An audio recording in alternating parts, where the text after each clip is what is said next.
e desemprego.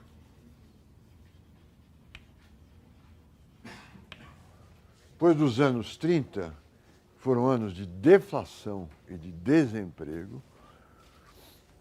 Depois da Segunda Guerra Mundial, o mundo se organiza com taxas de câmbio fixas no longo prazo e podem variar no curto prazo. O FMI como um emprestador de última instância para financiar as dificuldades temporárias de balanço de pagamento dos diversos países do mundo. O Banco Mundial com o objetivo de fazer empréstimos de longo prazo para financiar o desenvolvimento. A Europa ganha o Plano Marshall, que retira a Europa, lança a Europa num ritmo de crescimento muito alto, diferente do que aconteceu depois da Primeira Guerra. Na Segunda Guerra, os vencedores, os Estados Unidos, apoiam os países envolvidos com a guerra e os vencidos para que eles se recuperem. Cresce a Europa, cresce o Japão. O mundo inteiro cresce, a América Latina também cresce. Seguindo políticas tipo keynesianas.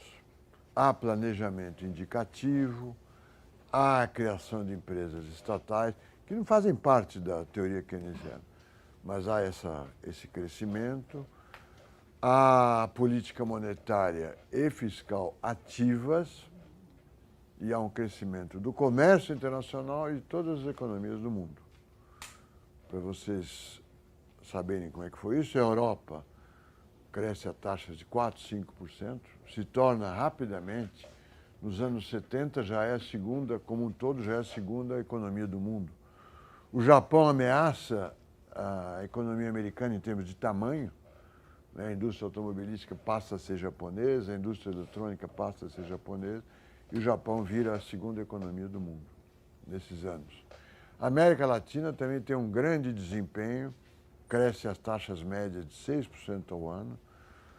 O Brasil chega a crescer a 16% ao ano e se industrializa com proteção tarifária e outros tipos de incentivo. A América Latina, particularmente o Brasil, passa a comandar um parque industrial diversificado e complexo.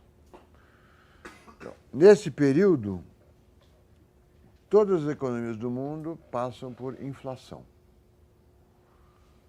Alguma inflação, uma inflação chamada creeping inflation, nos Estados Unidos, quer dizer, uma inflação lenta, mas permanente, 3, 4, 5, 3. Uma inflação também presente nos países da Europa, na França e na Itália maiores, a Inglaterra com uma inflação igual à inflação, do tipo da inflação americana. Os países pobres, e aí se segurem, os países pobres no período 45-80 são os países do sudeste da Ásia. Vietnã, Tailândia, Singapura, Malásia, Coreia do Sul, que na década, 20 anos depois, são chamados os tigres asiáticos. Eles não são mais países pobres, mas nesse período são países pobres. Os países pobres da África também não têm inflação, muito baixa, ou zero. E a América Latina tem uma inflação chamada de inflação latina. É alta, sempre muito alta comparativamente aos outros países do mundo. O Juscelino,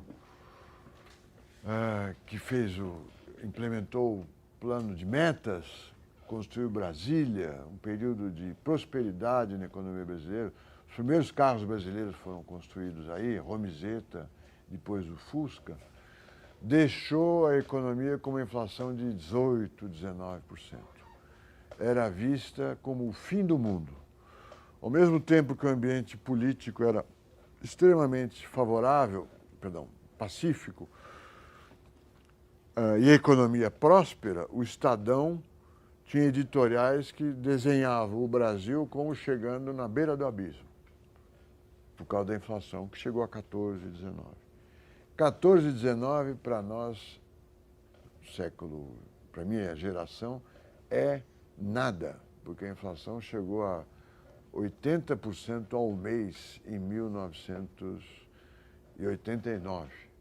Portanto, 19% ao ano em 1955 era nada. A inflação americana crescendo suavemente, mas nos anos, na década de 70, 71 para frente, ela passa a ser significativa. Ela chega, antes do Reagan assumir, ela chega a quase 17% ao ano. É muito para o centro da economia americana. Antes ela é menor. É bom lembrar como é que o sistema financeiro internacional estava funcionando nesse período dourado. Estou falando tudo isso para a gente entrar nessa controvérsia monetarista neoclássica dos anos 70, que está presente hoje, mas começa nos anos 70. O sistema financeiro internacional está todo ele baseado no dólar. Depois de 45,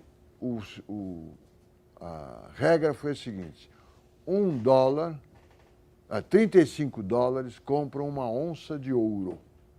Uma onça é uma medida de peso inglesa. Os ingleses nunca vão passar para o sistema métrico. Então lá é onça, jarda, pé, polegada. Então $1, 35 dólares compra uma onça de ouro. E as outras moedas não têm nenhuma relação com ouro. E o dólar passa a ser a moeda padrão das trocas internacionais. Então, era ainda um sistema de moeda fiduciária, mas que tem memória do ouro. Né? Só vamos abrir mão do ouro quando o presidente Nixon fala: olha, não tenho mais nenhum compromisso com o preço do ouro. Nós não vendemos nem compramos ouro, seja o preço que Deus quiser. Ou seja, o dólar começou a flutuar. Mas até 71 é um sistema de taxas cambiais fixas. Para esse período, um economista chamado Phillips, que vocês já conhecem, descobriu a seguinte estabilidade estatística. Colocando no eixo taxa de inflação e no eixo do X desemprego, ele descobriu que em vários países da Europa e nos Estados Unidos havia uma relação estável e com uma correlação negativa entre inflação e desemprego. Ou seja, as autoridades monetárias estavam sempre, as autoridades econômicas, defronte de uma escolha de Sofia, como aquele romance. Ou gera mais inflação ou gera mais desemprego. Porque tem uma curva de Phillips para os Estados Unidos, uma para a França, outra para a Inglaterra, né? E todas têm esse comportamento. Isso gerou um montão de estudos e reflexões para dizer por que é assim. Na curva ISLM, no modelo ISLM, nós poderíamos dizer que o salário nominal é rígido, alguma inflação diminui o desemprego. Tá certo? A versão didática, simples. Apareceram duas vertentes de estudos. Primeiro, as de mercado de trabalho. Como que os trabalhadores mudam de emprego ou perdem emprego. Muita teoria sobre o mercado de trabalho. O livro clássico é do Edmund Phelps, um livro de readings que estuda o mercado de trabalho, o funcionamento do mercado de trabalho que justificasse esse resultado. Os descendentes dos keynesianos, agora são os novos keynesianos, vão elaborar teorias sobre a procura de trabalho, a procura e o encontro de trabalho. A ideia de que o salário nominal é rígido passa para os novos keynesianos com uma pergunta: por que ele é rígido? Qual a vantagem de ser rígido? Então, há estudos microeconômicos dizendo por que ele é rígido, como é que funciona o mercado de trabalho de tal forma que o salário nominal é rígido. E os monetaristas, como não podia deixar de ser, disseram, isto aqui é uma evidência de curto prazo. No curto prazo, a curva de Phillips é assim, mas no longo prazo, a curva de Phillips é vertical. E o eixo do X se cruza no ponto de desemprego natural. Sempre que aparecer a palavra natural, ou é um verde ou é um conservador. O verde tentando defender o natural e o conservador dizendo se é natural não dá para mexer, né? Qual é a argumentação dos monetaristas?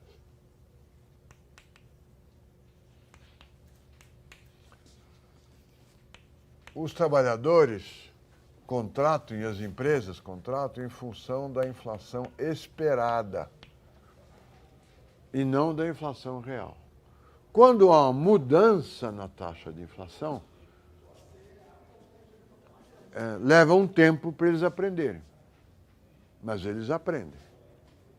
Então, a inflação, vamos dizer, 5% ao ano.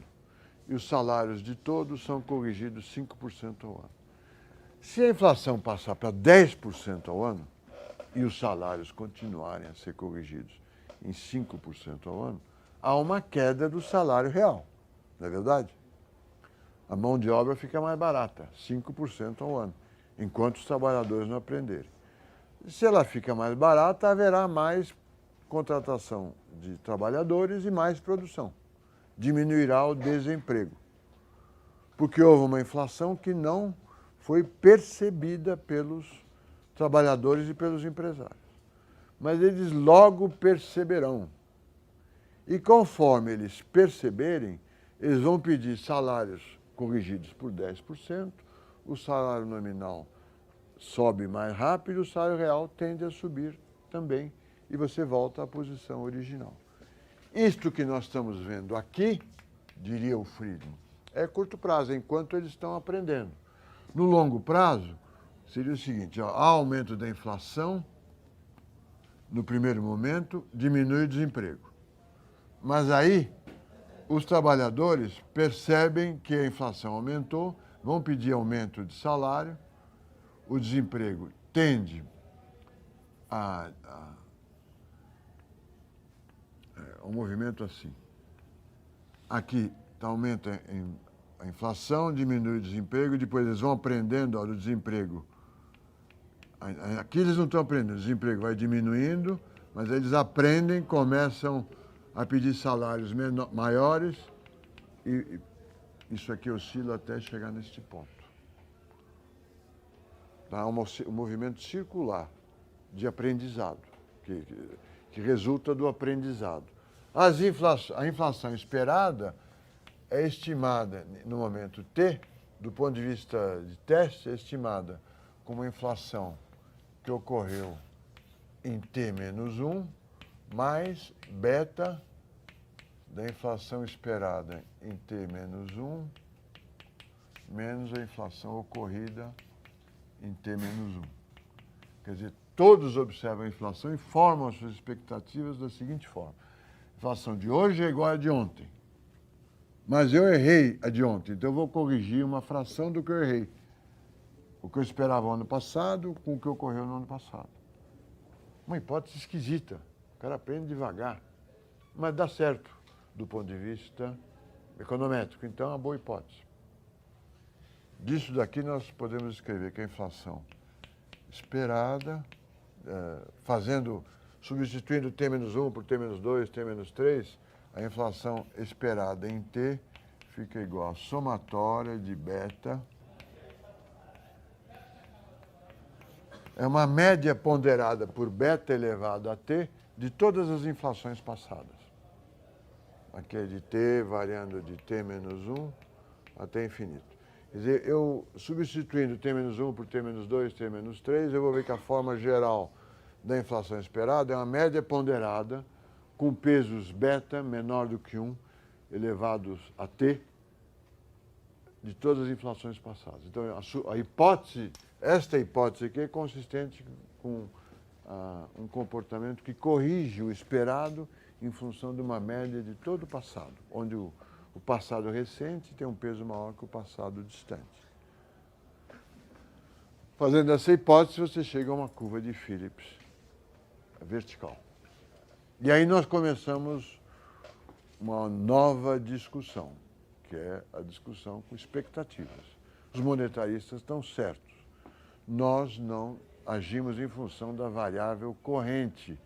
O consumo não é função da renda corrente, deve ser função da renda esperada. E o salário você não fixa em função só dos preços presentes, se houver inflação. Você discute o seu salário em função dos preços esperados, da inflação esperada. Então é preciso incorporar as expectativas.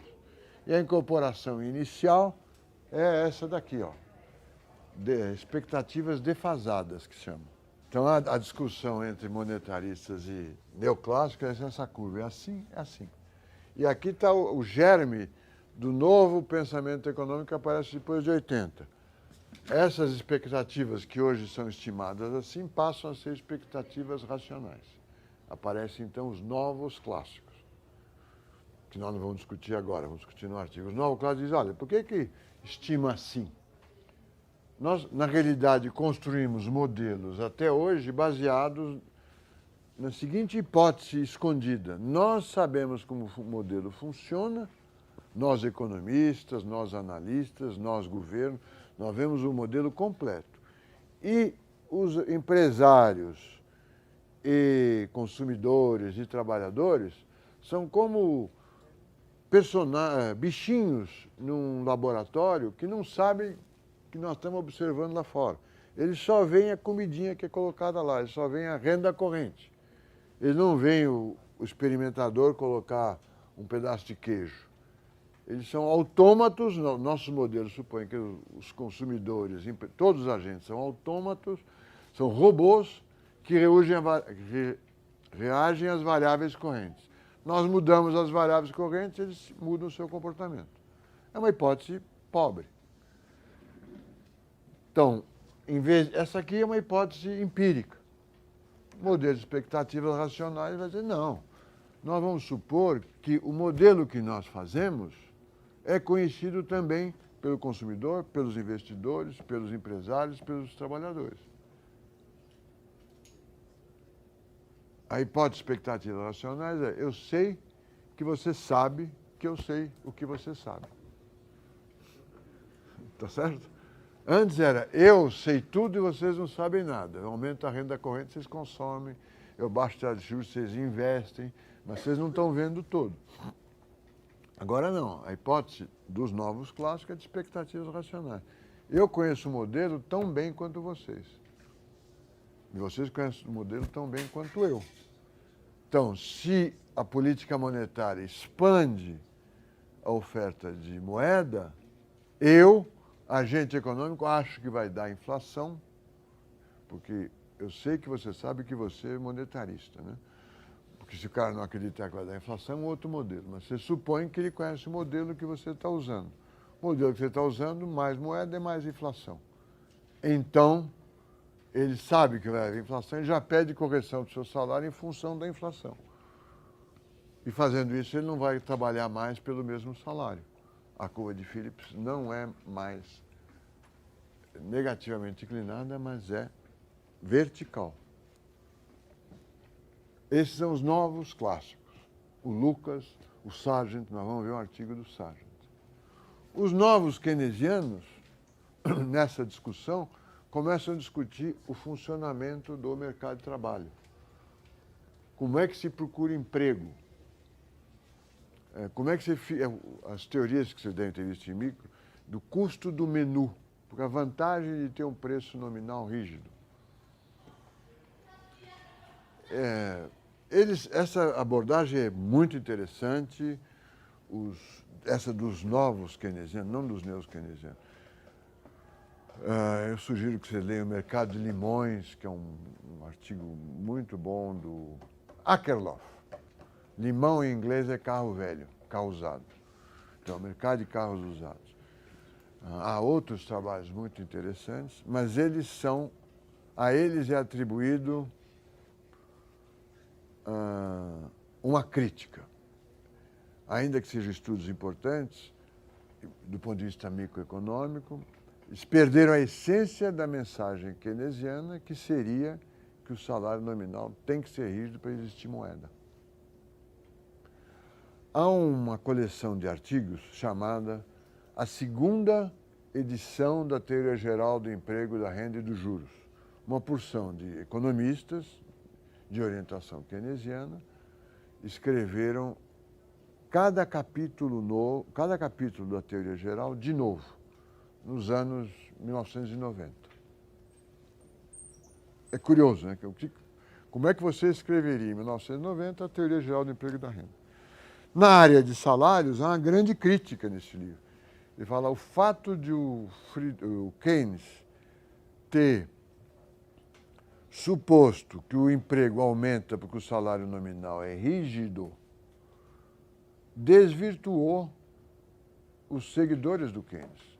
Então nós estamos aí, os novos keynesianos, estão trabalhando para explicar por que ele é rígido, ao invés de tomar a sua rigidez como uma condição necessária para a existência de moeda nacional.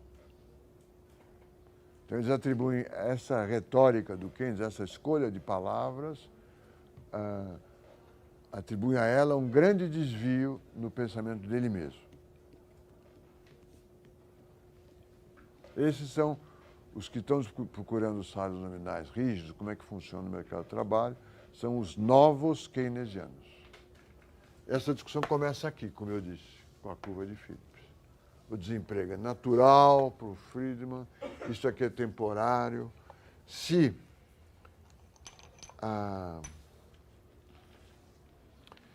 no primeiro momento uma inflação de 10% aumenta o emprego, porque os trabalhadores estão corrigindo o salário por 8% ou por 5%, logo eles aprendem que é 10%.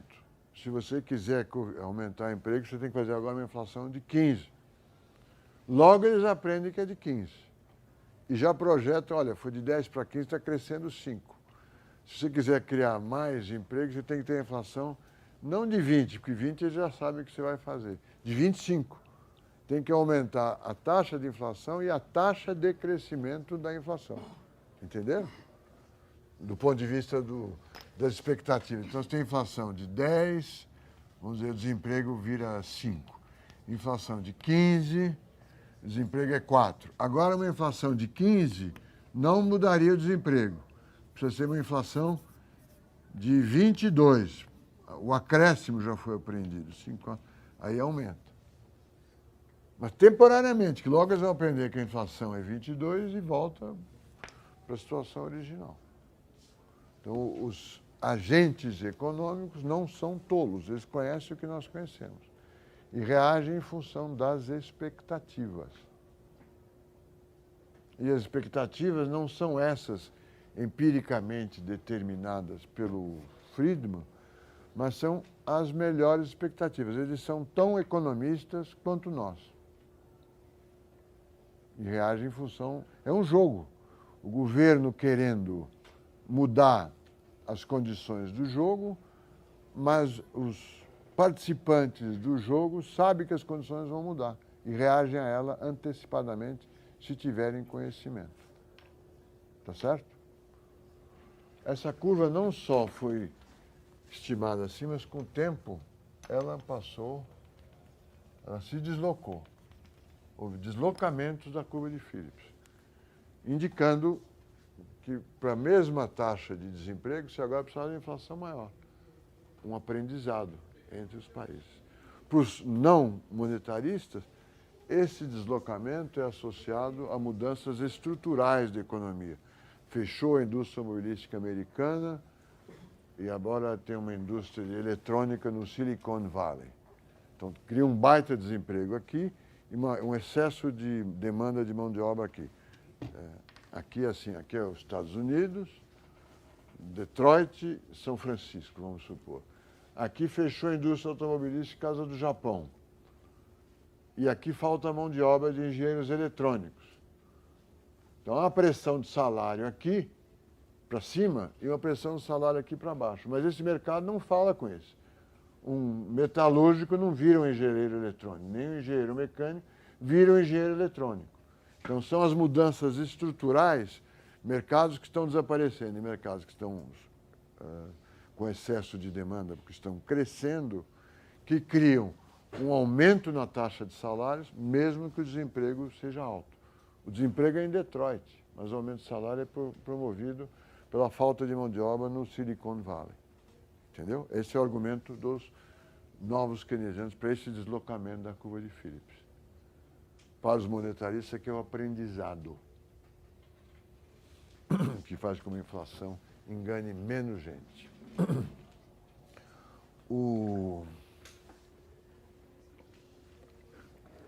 A tese do professor Monacide, que era professor da faculdade, ele ganhou o prêmio de Ciências Sociais na Universidade de Chicago. Era que os consumidores, os empresários, os capitalistas aprendiam, no primeiro momento, a taxa de inflação. No ano T, eles aprendiam que a inflação é 10%. No ano seguinte, eles aprendiam que a inflação cresce a uma determinada taxa. Aprendiam primeiro a derivada. No outro momento, eles aprendiam a derivada terceira. Depois a derivada quarta. Depois eles estavam aprendendo toda a taxa de inflação. Portanto, não tinham ilusão monetária. Tá certo? Só no curto prazo. Portanto, a política monetária ou a inflação não aumentavam o desemprego. Essa é a discussão de inflação e desemprego permanente. Aqui nós vimos nos anos 70 essa discussão e mostramos que daí mostramos o embrião da controvérsia entre neoclássicos e monetaristas, como é que ela se transforma nos anos posteriores a 80.